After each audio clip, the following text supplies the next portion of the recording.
Federalism क्या है?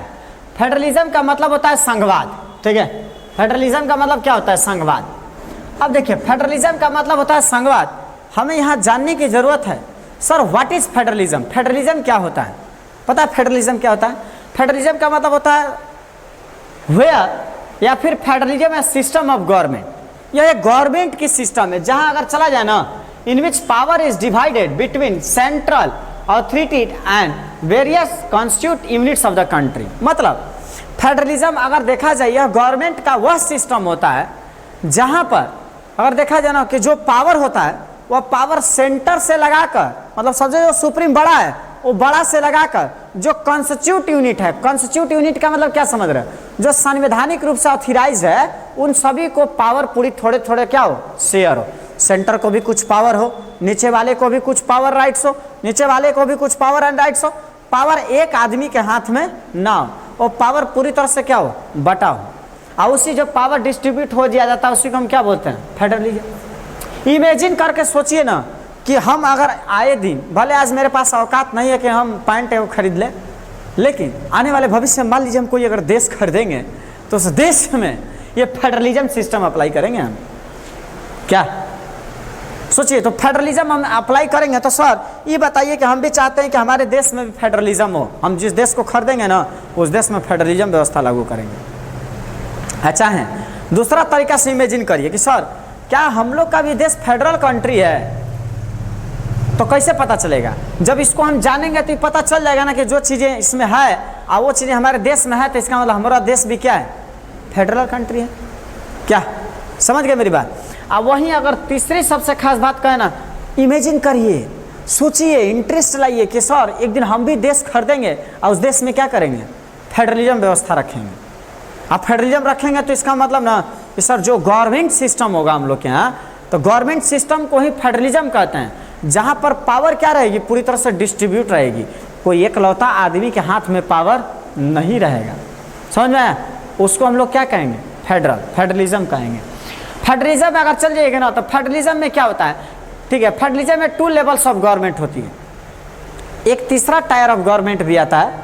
ठीक है, फेडरलिज्म में क्या होती है? 2 टायर्स ऑफ गवर्नमेंट। देखिए, both these levels of government enjoy their power independently of the other। समझ रहे हो? तो 2 लेवल की सरकारें होती हैं। एक तीसरा टायर का भी गवर्नमेंट आया है जिसको हम लोग क्या कहते हैं? Local government. 3 तरह की सरकार तुम्हें नहीं दिख रही है इंडिया में, बहुत अच्छा से देखिए। एक सेंटर सर होगी ना, नरेंद्र मोदी प्राइम मिनिस्टर है, द्रौपदी मुर्मू क्या है? प्रेसिडेंट है। वो सेंटर की सरकार हुई। स्टेट, जो हमारे भारत में जितना स्टेट है सभी स्टेटों के सीएम है कि नहीं है? है ना? तो स्टेटों में भी सरकार है ना जी। अच्छा, ये सीएम के बाद, स्टेट के बाद, अब सोचिए सेंटर, स्टेट, एक नीचे दिखाई देता है, पंचायत में चल जाइए मुखिया दिखाई देंगे और शहर में उखिया। मतलब नगर पंचायत का चुनाव होता है ना, जिसको चेयरमैन या मेयर कहा जाता है। 3 तरह की सरकारें हो गई कि नहीं हो गई? ये 3 तरह की सरकार है। आज तीनों तरह के सरकारों में देखिए कि पावर डिस्ट्रीब्यूट है कि नहीं है। और सभी सरकार इंडिपेंडेंट है। इंडिपेंडेंट का मतलब सेंटर की जो सरकार है ना, तो सेंटर की सरकार क्या है? ये नहीं कि हाँ पूरी तरह से वही पावर लिए ना, स्टेट गवर्नमेंट को भी कुछ पावर राइट्स है कि नहीं है? अरे स्टेट गवर्नमेंट को, राज्य सरकार को पावर है। नीतीश कुमार को तबे ना अपने से अपने राज्य में दारू बंद कर दिए, शराब बंद कर दिए। और नहीं रहता तो सेंटर के भरोसा रहते। तो क्या राज्य सरकारें सेंटर के पास ऐसे कटोरा लेकर खड़ी है कि सर कुछ कहिएगा ना तब ना हम कुछ करेंगे, हम कैसे कर दें? ऐसा तो नहीं ना है कि उस पर डिपेंडेंट है पूरी तरह से, उसको भी कुछ पावर राइट्स है। समझ रहे हो मेरी बात? इसके बाद यहाँ देखिए, एक गवर्नमेंट, अब देखिए 2 तरह की सरकारें होती हैं, वो आप बात आते हैं। अब यहाँ पर जो 2 गवर्नमेंट देखिए क्या दिया, 1 is the government for the entire country, जिसको हम क्या बोलते हैं? सेंटर। पूरे देश के लिए वो सरकार होती है।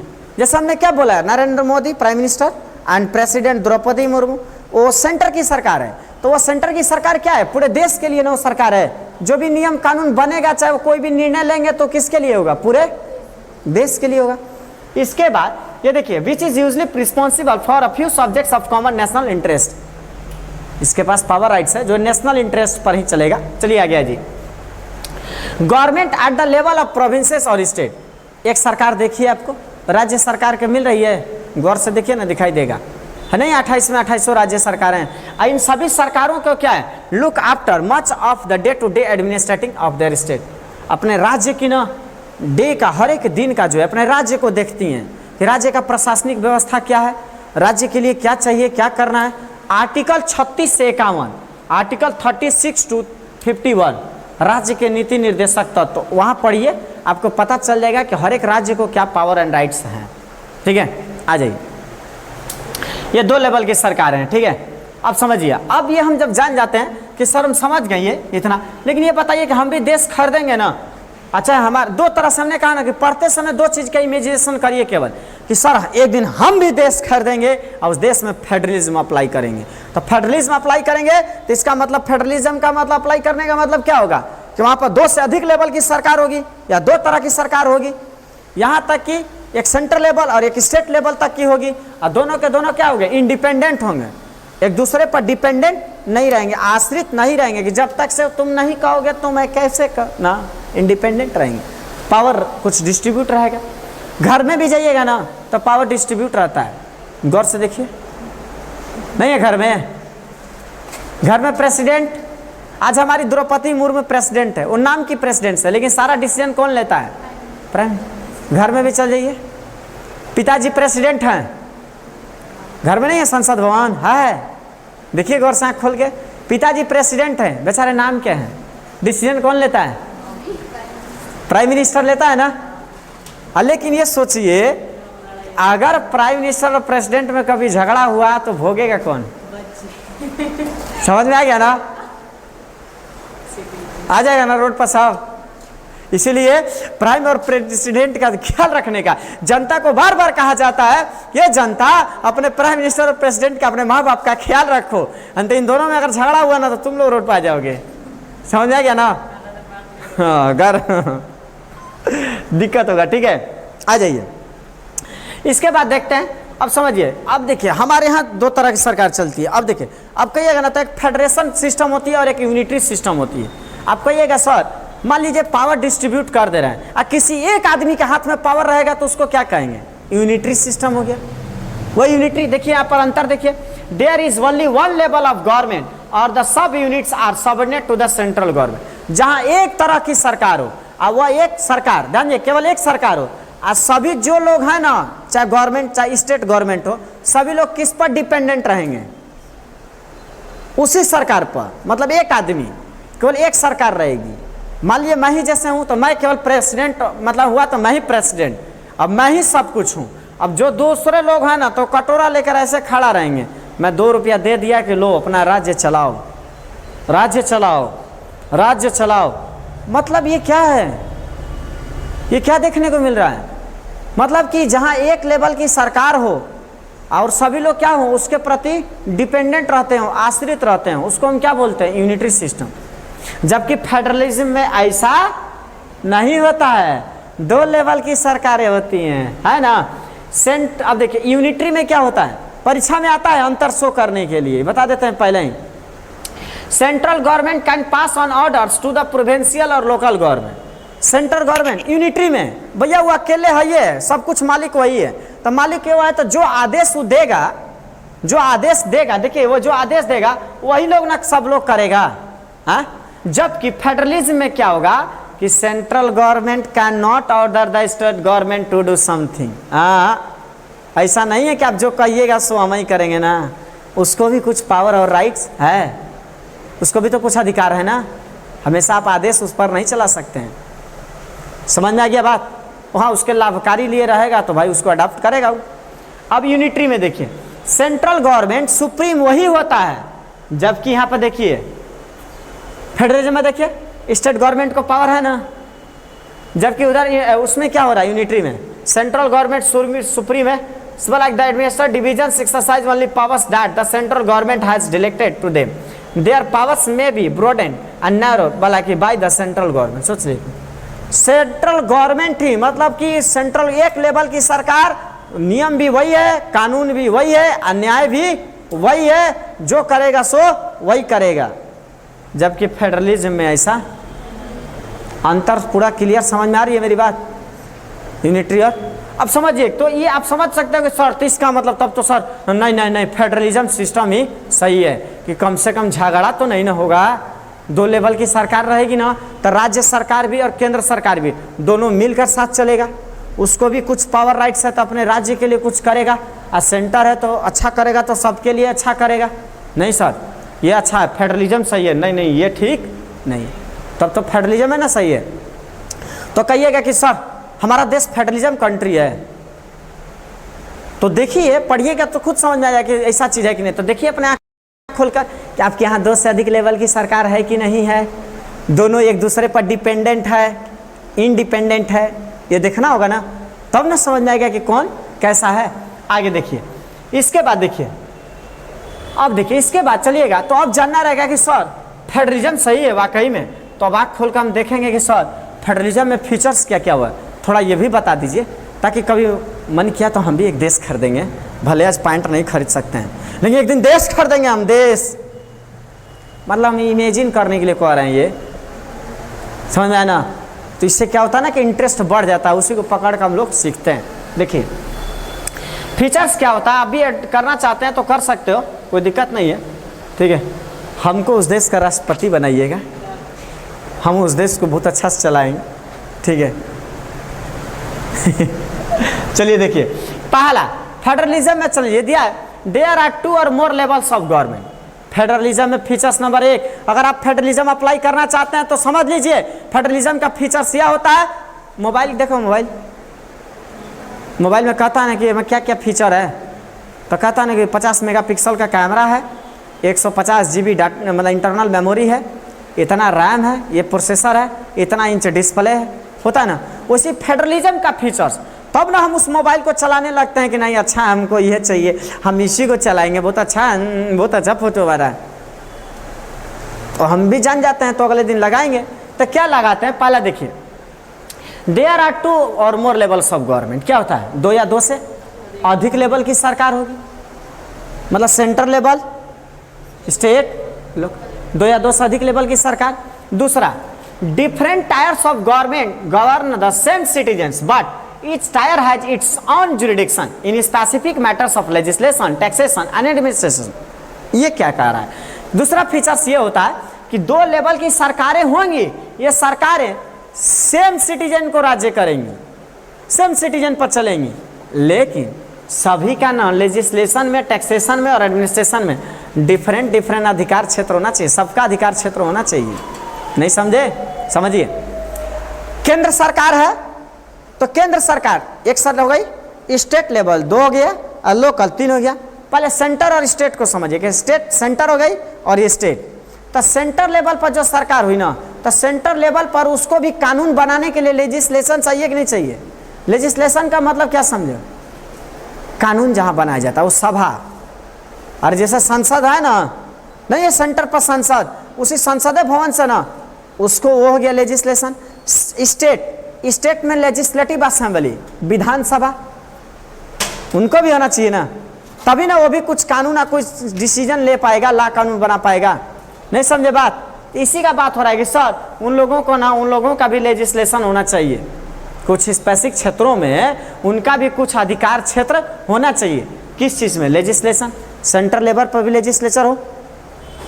टैक्सेशन, सर सेंटर लेवल का तो टैक्स मिल जाएगा पूरा देश से, लेकिन स्टेट वालों को भी तो चाहिए, तो उनका हो गया, तो स्टेट लेवल वालों को भी टैक्सेशन व्यवस्था, मतलब अपने राज्य से कर वसूल करे और उसी कर से क्या करे, अपने कर्मचारियों को पे करे, या कर्मचारियों को पे करे, या कोई भी कार्य विधि व्यवस्था या विकास का काम, सड़क पुल नदी नहर बनवाना हो तो उसको भी चाहिए कि नहीं चाहिए, रेवेन्यू उसको भी वहाँ से मिल जाए।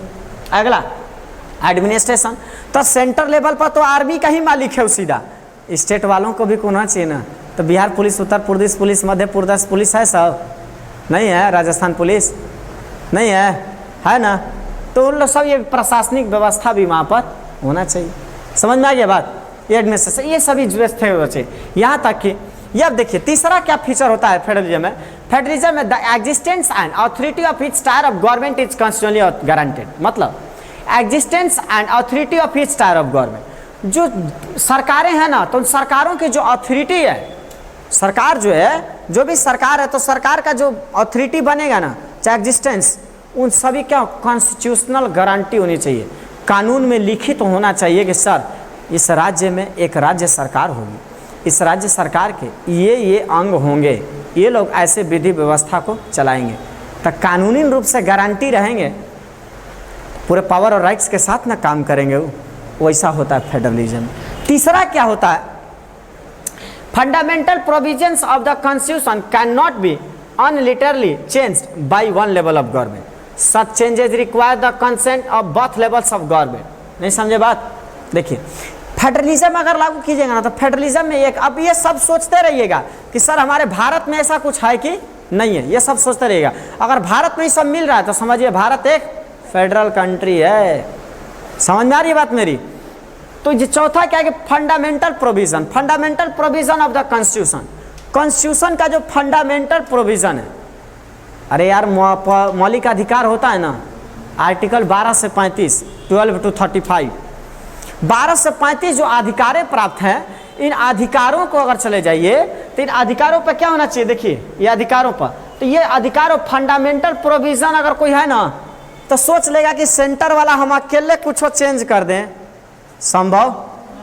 उसमें क्या चाहिए, दोनों लेवल की सरकार को चाहिए। Such changes require the consent of both levels of, state की गवर्नमेंट और केंद्र सरकार, दोनों की जब सहमति बनेगी ना, तभी कोई कॉन्स्टिट्यूशन में चेंज हो पाएगा, और फंडामेंटल प्रोविजन में।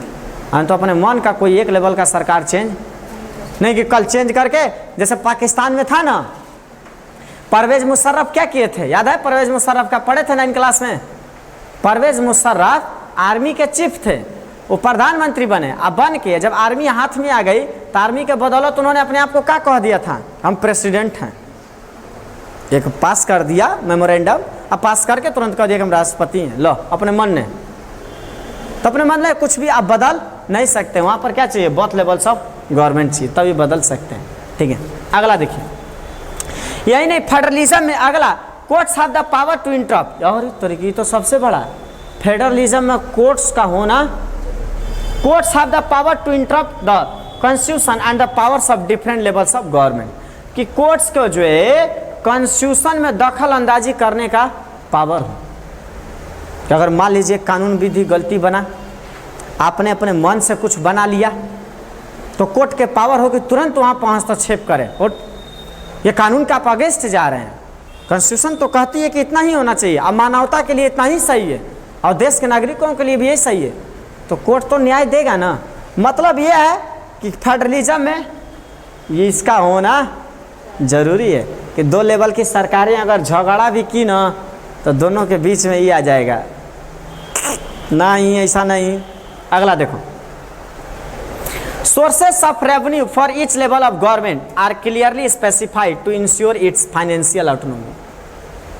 देख दिया ना, अपनी फाइनेंशियल जो भी इनको sources of revenue for each level of government, जो भी गवर्नमेंट है ना, तो गवर्नमेंट का जो सोर्स ऑफ रेवेन्यू है, जहाँ से कुछ पैसे आ सकें, समझ रहे ना, पैसे तभी ना कार्यविधि चलाएगा, उन लोगों का भी क्लियर होना चाहिए। अगला, the federal system has dual objective. देखिए 7वां, इसमें सबसे बड़ा जानते हो क्या होता है, सबसे बड़ा चीज़ ना कि अगर फेडरल का लगा दोगे ना, तो to safeguard and promote the unity of the country. ये एग्जाम में आता है कि the federal system has dual objective, what are they, explain it in your own words, अपने शब्द में समझाइए।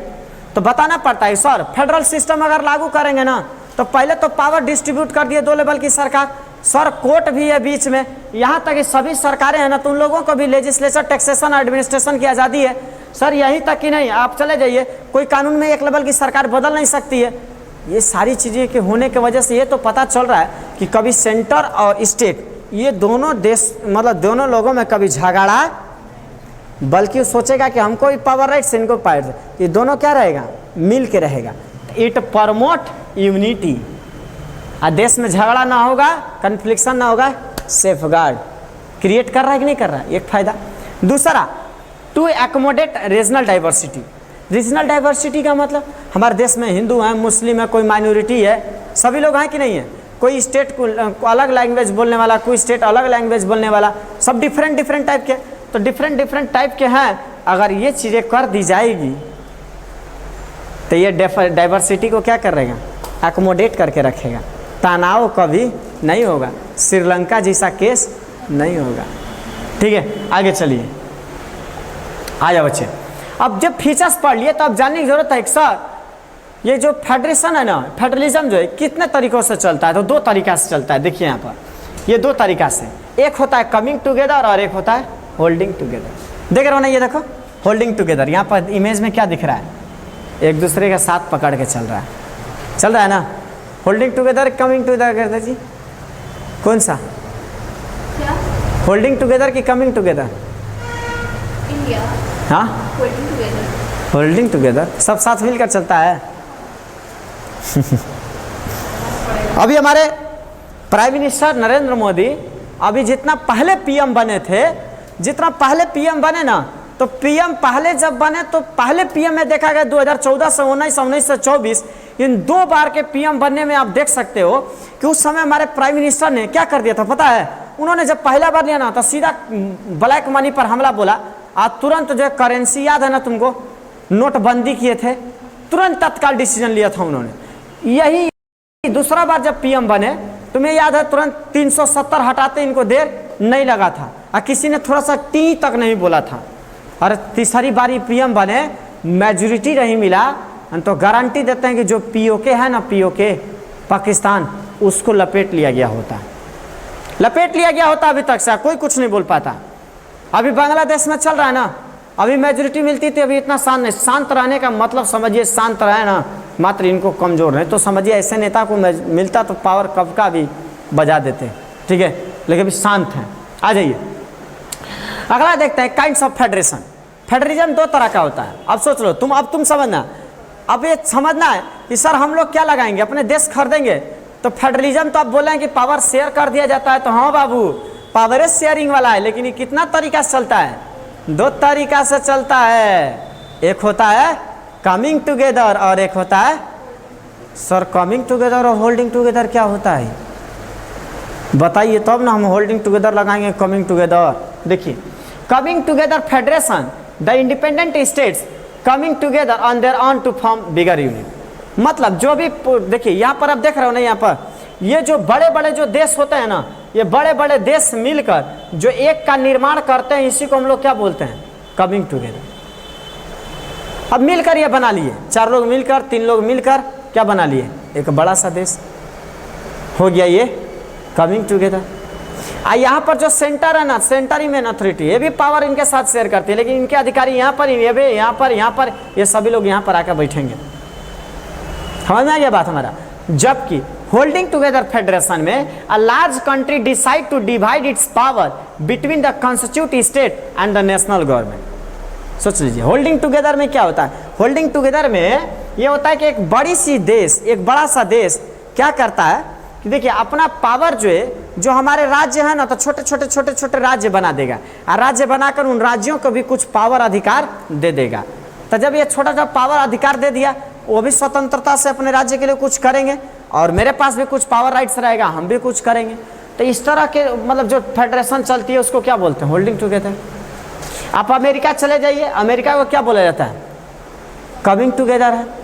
इंडिया को आप देख लीजिए, इंडिया में आपको 28 स्टेट हैं, तो आपको दिखाई देगा कि सर 28 राज्य, 2800 के 28 सीएम हैं, और सभी को पावर और राइट्स दिया गया है। इसका मतलब हमारा इंडिया कौन सा है, समझ में आ गया बात। अब देखिए, अब समझ गए कि सर इंडिया फेडरल कंट्री है, कैसे कह दिया आपकी इंडिया एक फेडरल कंट्री है, बताइए।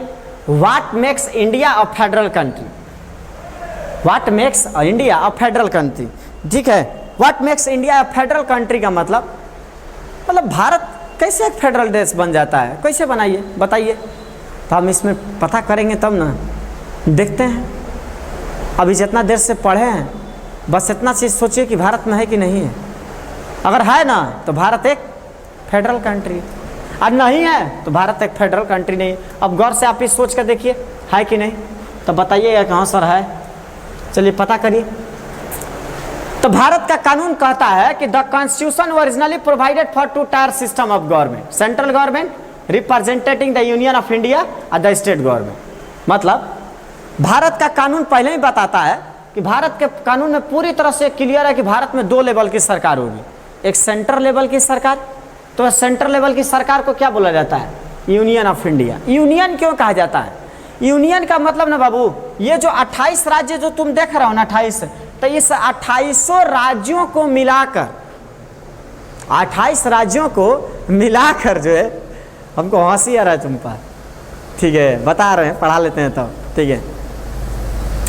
2800 राज्यों को मिलाकर भारत एक देश है। तो मतलब इसको हम क्या कहेंगे? यूनियन ऑफ स्टेट्स नहीं कह देंगे स्टेट्स, राज्यों का संघ। तो राज्यों का संघ बराबर एक देश, इसीलिए यूनियन ऑफ। अब समझ गए? भारत एक संघ देश है, भारत एक राज्यों का संघ वाला देश है। तो उन्हीं संघ की सरकार, तो संघ की सरकार का मतलब क्या हुआ? भारत का केंद्र सरकार, उसी को हम लोग देखिए। तो भारत का कानून, संविधान ये कहता है कि 2 लेवल की सरकार होती है, सेंट्रल लेवल की और एक घर में भी 2 लेवल की सरकार होती है कि नहीं? चलिए आइए, तो यहां पर देखिए, एक सेंटर की सरकार होगी और स्टेट। भारत में ऐसा है, it makes India a federal country. दूसरा, later the third tier of federalism was added in the form of panchayat and municipality.